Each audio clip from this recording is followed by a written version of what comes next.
Hi guys, it's Olivia here from Olivia's Catastrophe, and today I'm here to start with my first Read It Backwards video, and we are going to be reading and discussing Breaking Dawn by Stephanie Meyer.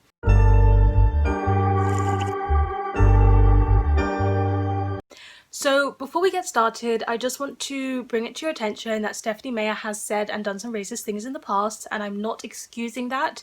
And I also know that there's a tribe represented in this one and it's misrepresented. And I love this series. It's kind of nostalgia. I'm kind of trash for it.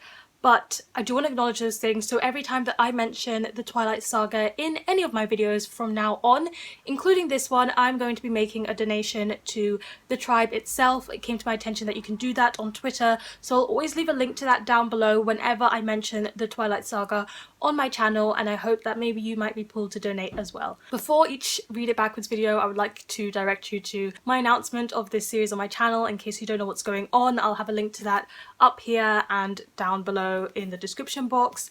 I reread Twilight once a year, and I don't reread the whole thing. I reread one book in the series. More often than not, I choose the first one. Sometimes I reread the whole series, but it's been a hot minute since I reread Breaking Dawn. I think 2 years?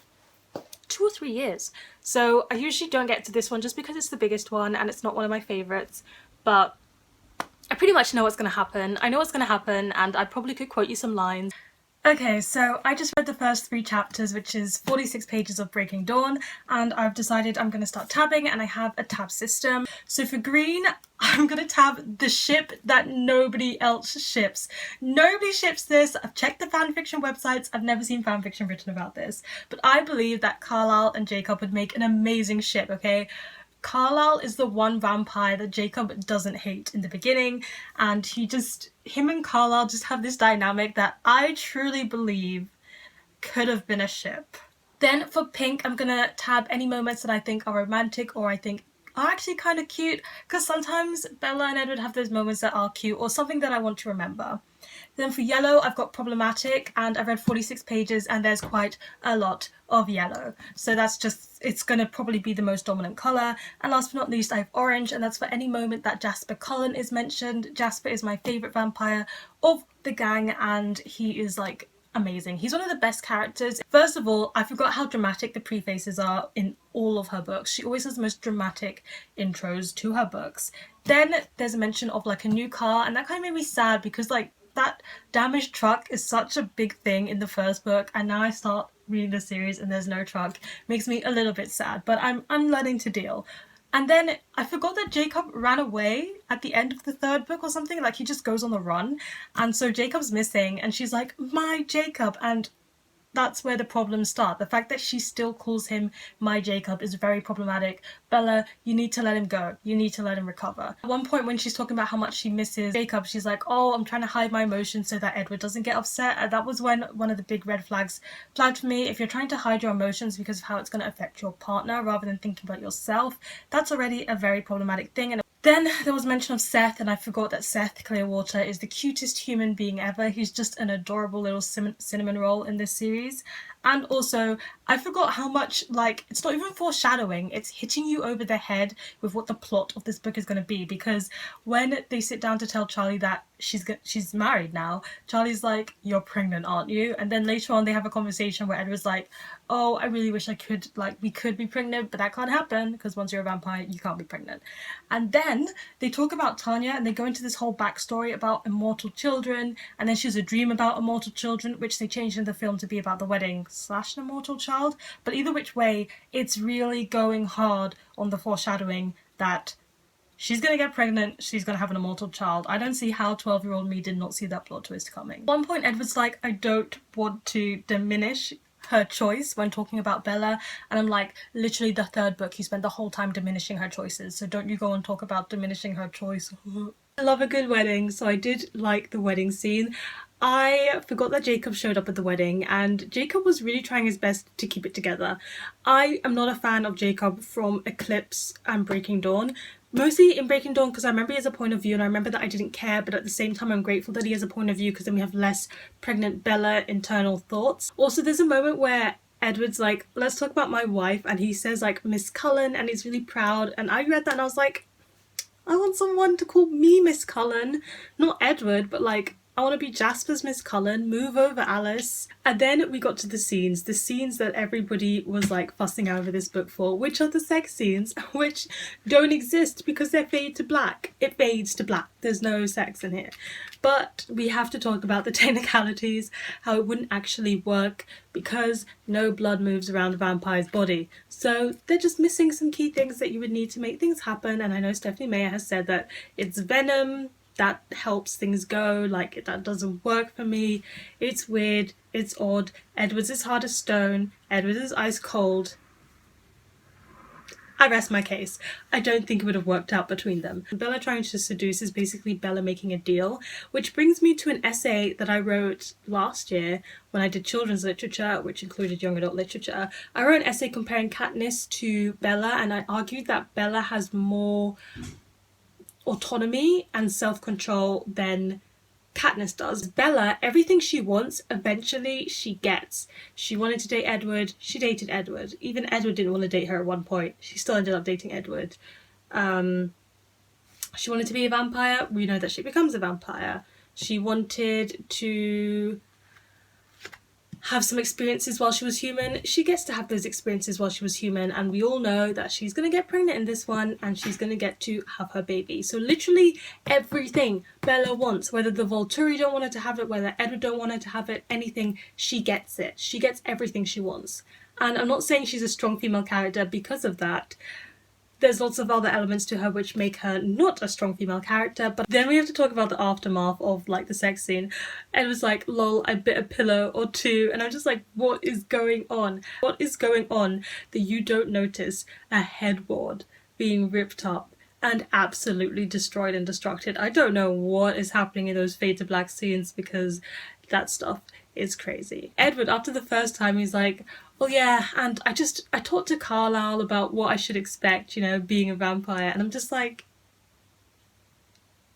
you just casually mentioned talking to Daddy Carlisle about your future sex life, and then Bella was talking to Jacob about her sex life before they left. Who has not heard about this sex life that hadn't even started happening yet? Bella has more dreams about this baby vampire to come. However, in these dreams, she even mentions feeling protective of the baby vampire. There is no way anything is going to surprise me in her books because she always overdoes the foreshadowing. And we're going to see the Cullens from the perspective of someone that's not Bella for the first time. I am so excited for that to happen. I always love seeing the Cullens from a different perspective.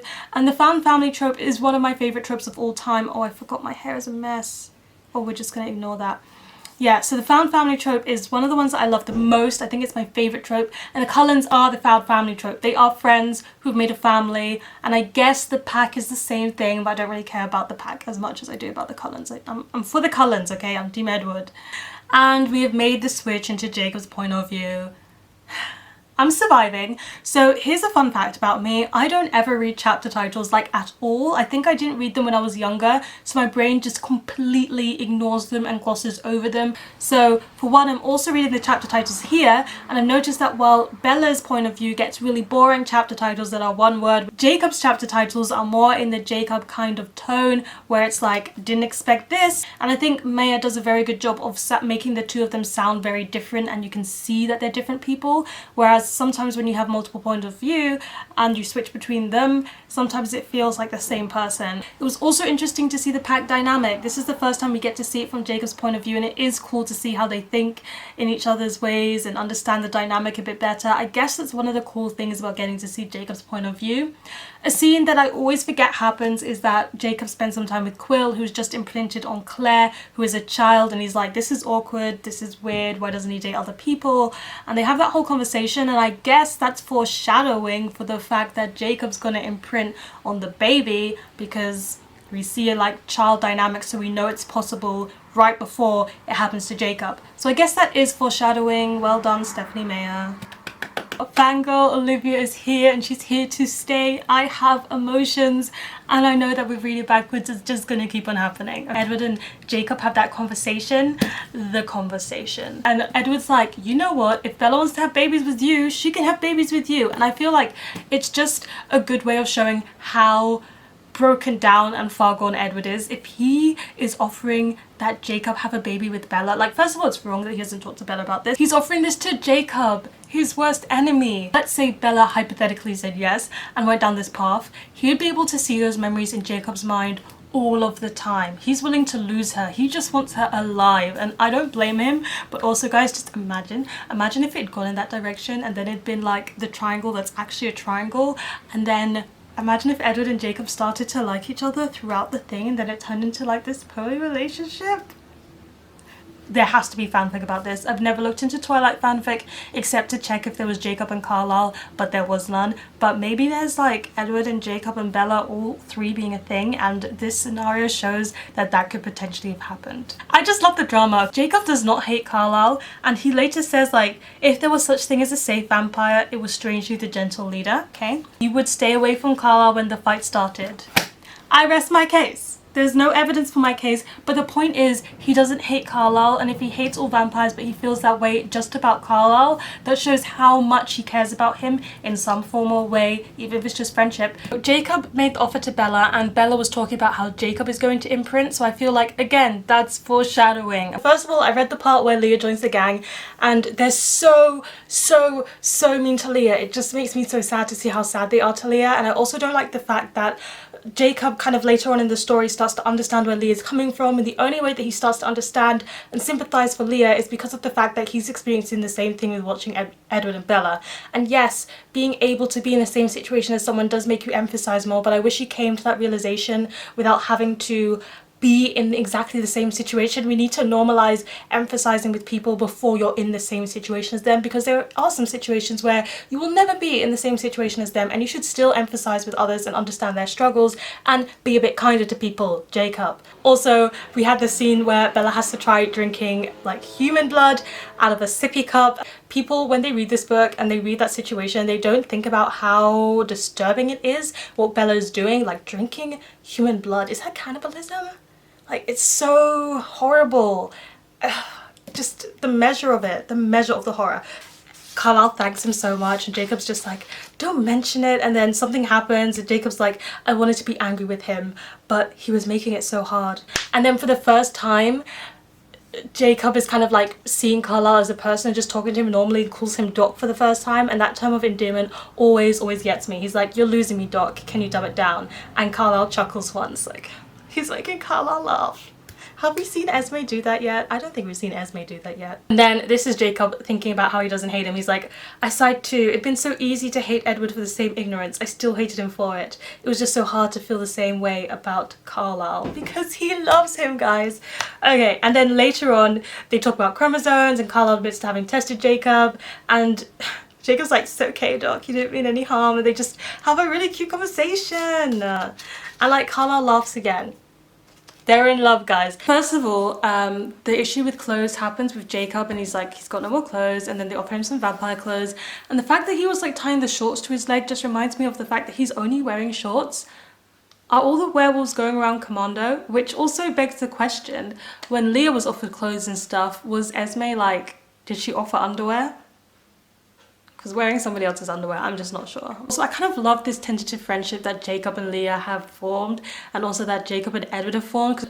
So now they've gone from haters to friends, and I just find that very interesting. Also, Jacob falls asleep in the actual house. He falls asleep in the Cullens' house. That just takes some level of friendship and trust, because the truth is, before all of this happened, he never would have done that. Like, that just shows how much he has changed. Alice and the headaches equals an unpredictability tactic. She's already used this before. Maya has already used this before in the previous books, where the werewolves mean that she can't see Bella anymore, and therefore, like, anything to do with the werewolves involved, like any fights that they have after the second book, I believe, everything she can't see. And that's just the best way to do it, because after we were introduced to Alice's power in the beginning, it kind of makes her too powerful. It kind of makes her too much of a wild card. It kind of drives away from the plot. So the werewolves always being involved with the Cullens from the second book onwards means that we can still have an unpredictable plot, and it's kind of being used again with the baby. Like, It's interesting how the babies kind of got close to the werewolves kind of thing where Alice can't see them. It's just because we need some unpredictability, otherwise the plot's kind of null and void. So it was a smart move. Got some Carlisle Jacob stuff. So it was Carlisle asking. So when I turned around again, my face was probably less disrespectful than it would have been if anyone else had stopped me. And then they have a conversation where Jacob's like, oh, if anything goes wrong with your family, it's on me. And Carlisle's like, no, it'll be on me. And that just echoes so many conversations that Bella and Edward have had about blame game. Also, can we just take a moment to acknowledge that Seth is so nice and pure and kind. He's literally the Raven Cycle Matthew Lynch of this series. At one point, Bella and Jacob are having a conversation about why Bella is always so happy to see Jacob, and Jacob is like, I will never be a part of your family. And I guess that's just, again, foreshadowing of the fact that Jacob is eventually going to be part of the family. At one point, Edward makes a joke about how they're not vampire canon, and I was like, please, Mayor, don't mention vampire canon. Your vampires are so far off vampire canon. We shouldn't even have the word vampire canon in this series. Also, there's the whole joke with Rosalie and Jacob and the doggy ball, which is just a funny moment. I find it so hilarious and I love it so much. Discussion with Leah about infertility and everything, and I found that such an interesting discussion. I kind of wish there was more time spent on it, because Leah's really having like a lot of discussion about her gender and also about like what it means to be a female werewolf, and I feel like she could have her own story, and I would definitely read it, and I'd definitely be intrigued with where like that storyline would have gone, because Leah's actually the most reasonable character in this whole thing. Later on, she goes to debate with Bella about what she's doing to Jacob, and I felt like that was legit. Like, that is the truth. That's exactly what I would have wanted to do, and I was kind of glad that she finally did that. Okay. So we've rehoused ourselves to upstairs because literally everybody just came home, but we got some more Carlisle Jacob moments. So Carlisle put his hand on my arm. The icy touch did not feel good, but I didn't jerk away. I held still, half in surprise and half because I didn't want to hurt his feelings. So then Bella talks about her names, and legit, she's the worst names ever. The male name that she had in mind was EJ. And like, that's not awful, but we all know it's because Edward Jacob, and just how messed up is this love triangle that she's thinking of naming her baby after her husband. And well, admittedly her husband and her best friend, but it's her husband and her best friend who is still in love with her. Like, oh, Bella, what are you doing? And then Renesmee, well, that's not much better. Then comes the moment when they can hear the baby's thoughts, and if the whole situation wasn't so messed up, that might be cute, but the fact that they can hear the baby's thoughts is not cute, it's just freaky. And then the whole scene happened with the baby being born, and I think that's one of the most horrific pregnancy things that I've read so far. I mean, like, her spine breaks. It just, everything about it sounds absolutely awful. I like how it was realistic. Like, Rosalie can't take it. She starts to feel hungry. Like, although she does let Jacob win, I still feel like it's realistic. And for a moment there, I forgot that they were vampires because Edward's just so chill. Like, the fact that Edward is so chill with Bella's like bleeding all over the place just goes to show how he has reached top tier. Like, there's top tier, and then there's Carlisle level, and Carlisle, I really say that name wrong, oh my gosh.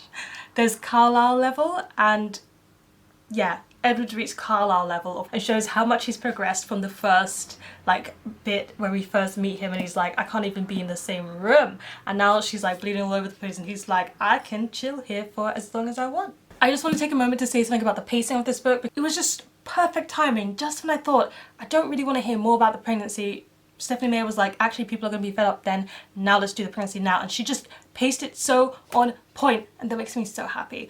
And last but not least, we have to talk about the fact that Jacob was imprinting on Renesmee, and I feel like it was like really well done for what it is. I still find the concept of him imprinting on a newborn baby that literally just came out of the womb really weird. However, the way that the author describes it kind of makes it as normal as you possibly could have. The way that she describes all the strings holding him to the earth revolving around Renesmee seems almost maternal, like less like, oh, I've fallen in love, more so like, and now I need to care for this person. So the first thing that happened was Bella has turned into a vampire. And I remember when I first read this book, I wanted to, like, I felt a bit disappointed that we didn't get to see like the vampire actually being bloodthirsty and like all vicious and everything.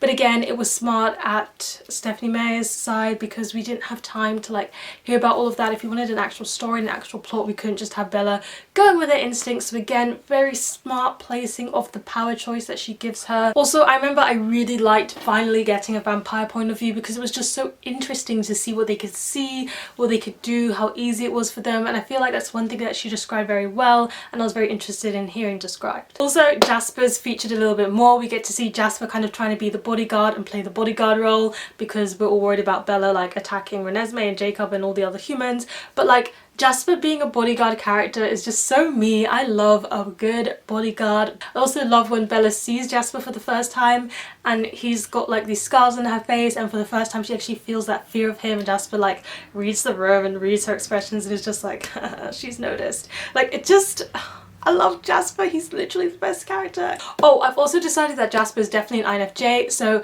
at the point where he realizes that Bella can control his instincts, he's like, I can't take this. He's like, I literally can't understand it, I need to go run away into the woods. And Edward legit says, what does Edward say? Edward says he needs a moment alone to readjust his perspective on life, and if that's not INFJ vibes, I don't know what else is. INFJ people, they just tend to have this pattern that they follow, that they think is like how they expect people to behave, and when someone's behaviour is like the polar opposite from their expectations, they struggle with that, and Jasper is struggling with that now. And I know that there's some other things that Jasper does which seem very INFJ, like his history, as far as I can remember, is that he used to play this bodyguard role to this person who betrayed him, and then once he betrayed her, he kind of, I think he kills her, but I feel like that's like a door slam moment, like he does the INFJ door slam. There's also the moment where Bella and Edward go hunting, and in that moment when Bella watches Edward hunt, she's like, oh, this is so sensual. And when she describes watching Edward hunt, I immediately just had this like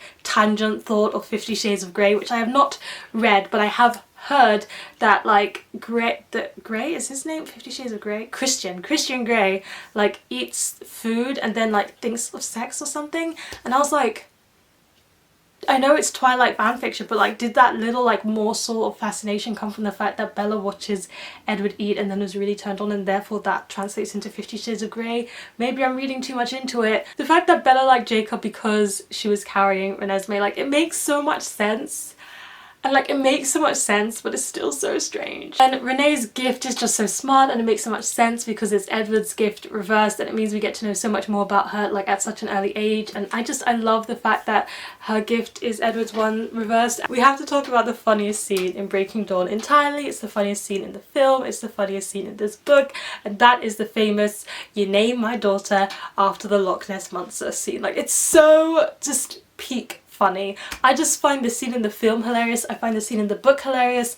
Like the scene in the film, it is funny, but like it's even more funny in the book. Bella's frustration and Bella's anger, but at the same time, like while this is all going on, you hear like Emmett, Esme, Carlisle, Edward, they're all like having some banter in the background, and that's just interspersed into it, which makes it all the more funnier because I do see Twilight as the found family trope, and I feel like in that scene you get to see the found family like banter quips thing going on the side, while you also get to see Bella just being iconic and fierce and vampire-y, and also it's just funny. I've noticed that Edward calls her love, and I don't remember if this is something that he did in previous books or if it's just happened as she switched into a vampire, so I guess that's something I'll have to look for in Eclipse and the other ones when I read it backwards. I also want to talk a little bit about the like vampire intensity, because Edward's like, oh Bella, you've been sleeping nights, you don't know what they get up to at nighttime, and I'm just like, they all share a house? And if they're all as like intense and active and vicious and loud as Edward says, like just imagine living in a house where every night there's like 3 couples of vampires having really hardcore sex. Must be quite a place to live. I also remembered reading this section that I just finished reading, that this is actually one of my least favourite books in this series. So my favourite books in this series are typically Twilight and Eclipse, because the ending is just not my favourite thing. Like the ending of Breaking Dawn isn't bad, but after the whole pregnancy drama, like it's too easy. Like they all have a common enemy. Jacob and Edward's relationship is fine. They're all just so happy. Like what does it say about me that this is the least problematic Edward and Bella's relationship is? And I feel like Charlie is a very underrated dad in the like fiction world. I feel like Charlie really just does his best to be like a good dad, and I guess in this one he doesn't have too much of a spotlight, but he did just meet Renesmee, and like Jacob phased in front of him and he's still like sticking around and just doing the best he can. I feel like it's a bit unrealistic that he doesn't want to know anything, but I guess there's people who don't want to know the truth. as we can see lately. I also really enjoyed the scene where Emmett has this arm wrestling match with Bella. I guess one of the good things about this book is that because it's so big, Maya had more time to show like the family just messing around and being a family. And it's just been announced that the Volturi are coming, and then Alice and Jasper do their disappearing act, and I think they disappear until the very end as far as I remember. But it's just so funny when they disappear because Alice is like, quick, you've got to get them all, and it's just kind of like, I've never even watched Pokemon, but it still gives me the Pokemon vibes of gotta catch them all, like right before she leaves. And Jasper's totally confused, but he just... Every time I see Alice and Jasper interact, it's just so clear that Jasper trusts Alice with like literally everything. If Alice tells him not to worry, he like stands down. Other people tell him not to worry, he doesn't stand down. And also when she's like, we gotta go, and Jasper's got confusion plainly written on his face, he still just allows himself to be pulled away from Alice because he just trusts in her absolutely, wholeheartedly and completely, and we love it. I finished Breaking Dawn. I didn't have as much to say about the end as I did about the rest of the beginning of the book, just because the ending's just not my favourite part, but I do have a few things to say. So first of all, Bella says that the middle name of Renesmee is Carly, as in Carlisle and Charlie put together. Again, we acknowledge that Bella has a horrible taste in names. She should never have been allowed to make the decisions. Then I really like how Stephenie Meyer just perfectly closes up the plot holes when it comes to Bella's powers, and she does it so seamlessly with her power of the shield and why Edward can't hear her thoughts. And I don't know if she intentionally planned this, but I feel like it's more like Maya was trying to cover plot holes that people had been poking in the book rather than something that she'd planned from the beginning of the series. That is okay, authors are allowed to do that. Found it very interesting that when she was trying to use her shield power, it wasn't working for her. She couldn't protect Edward until Renesmee was threatened. I think it creates an interesting discussion about the relationships that partners have and the relationships that a mother-daughter has. Is it stronger? Is that what this book is trying to suggest? I don't know, I'm not going to look too deep into it, but it does bring up that interesting dynamic. It was also very interesting to see how when she protects Sam or Jacob, it protects the entire pack. So like the pack mentality is just so complex, and I feel like it would be so interesting to have another book that kind of just focuses on the wolves, the shapeshifters I should say, the shapeshifters perspective and how that works. Again, I love how at the end she again closes up some plot holes with the shapeshifters, I should say, rather than the werewolves, because they're not actually werewolves. And it's like, why didn't she bring this up before? And Ed was like, it didn't come up, which I guess is fair, but still, it just really feels like she's trying to cover her bases at the end there. But shapeshifters does suit them a whole lot more than werewolves because it's so far from the werewolf mentality, other than the fact that they are indeed wolves. Now, we do need to talk a little bit about the representation in this one. I wasn't too happy that when the vampire gathering started, rather than calling all of these vampires by their names, she tends to go like, oh, the Romanians, the Egyptians, and she'd be like, oh, I didn't like the Romanians, and I don't know, that just felt a little bit uncomfortable to me. I just would rather she just use people's names, and sometimes she does, so I don't see why she couldn't use their names all of the time rather than being like, this group of people from this country I don't like.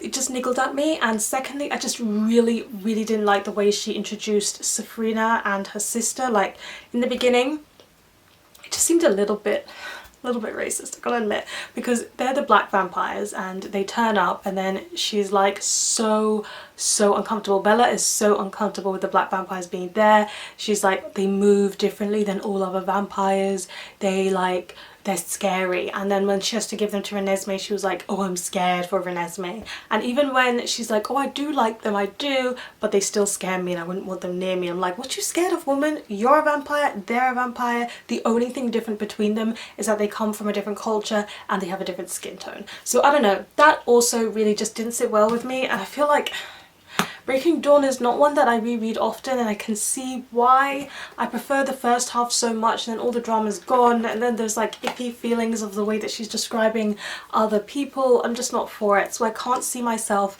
rereading Breaking Dawn again, and I guess that's what Read It Backwards was for, to see how I feel the same way about these series. And I'll still call the Twilight Saga some of my favourites, because I do believe once I read the first, second and third, I'm going to like them a lot more. But Breaking Dawn, it's not the series ending for me. I think I won't reread it again, and if I do reread it, I feel like I would reread part 1 and then stop. And like part 1 and part 2, and then when it switches from Jacob's perspective, I'd stop reading. A cute moment was when Edward got her an MP3 player for Christmas, and that was advanced technology and the best thing you can have. I always just feel very like nostalgic when I see like old technology being called the newest technology. And then also something that was really cute was Kate and Garrett. Like the way their relationship blossomed over the course of the book was just so sweet. It's like such a small side romance, but then Garrett had his speech, and like there's just something about the way that Maya creates all these characters and ends this series that is perfect, because she closes off the story so well. It's an ending, it's conclusive, you feel like it's done. But she's left so many avenues where she could just continue the series. I know she's doing Midnight Sun, which is Twilight from Edward's point of view, but she could have a whole book about Jacob and Renesmee. She could have a whole book about Nahul, who has this situation with his sisters and his father and being like half vampire, half human. You could have a whole story there. You could have a whole story going into any of the backgrounds of any of the vampires. Irina, Tanya, Kate, the sister dynamic and the immortal children. We could have that story. We could have the story of Garrett, because he seems to be a nomad, but he seems like the person who could have had a family beforehand. We could have a story about Safrina and them lot. Like, honestly, we could have a story about any of these background characters. Even the Cullens had their own backstory each that she could have gone into, and I feel like I much would have rather she did one of those rather than the second short life of Britannia, which I've decided I won't be reading in the Read It Backwards just because it just doesn't interest me. I also want to just laugh at the part where Edward's like, goodbye Jacob, goodbye brother, goodbye son. And when he says goodbye son, I'm like, that's it, that's too far. Like, I can understand the relationship has come a very long way, they can see each other as brothers, but him calling him son was just the most unnatural thing in the world to me to read.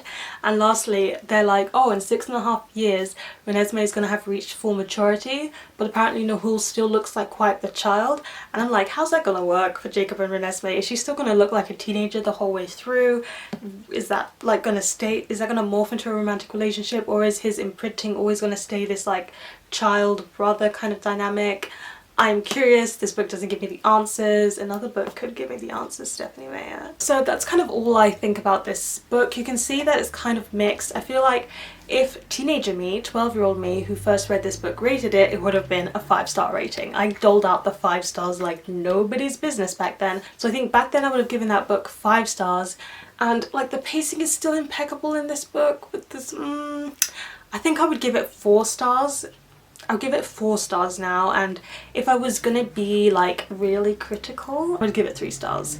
But I just don't think I have it in me because it still has the childhood nostalgia attached, so I'm gonna say 4 stars. And that's it for this Read It Backwards video. It's really long. If you've made it this far, leave the word dawn with an exclamation mark in the comments so I know that you survived. Please let me know in the comment section down below, do you agree or disagree with any of my opinions? I would love to discuss this book with you. Thank you so much for watching. The next Read It Backwards next month will be on Eclipse. Give this video a thumbs up if you enjoyed it, hit that subscribe button if you want to see more, and don't forget to hit that notification bell to be updated every time I have a new video. And you know what they say, oh, this is the wrong fandom, but anyway, you know what they say, onwards and upwards. Excelsior.